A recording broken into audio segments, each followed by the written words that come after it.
First tree.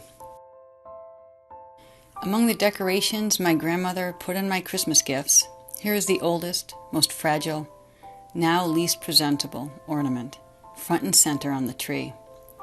A once smiling Santa who has since lost his mouth, gone mysteriously the way of one of his twinkling eyes. This one-eyed elfin Odin's thick Nordic beard suggests warmth as he takes me along the borderland of memory, with his reindeer granting passage to the Valhalla of childhood. Dad says every ornament goes on the tree. Forget nothing. Mom promises to vacuum when we're all done. We will have order.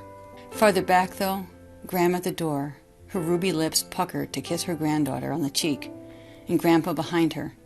Inside, a place for everyone at her table in the great hall of family.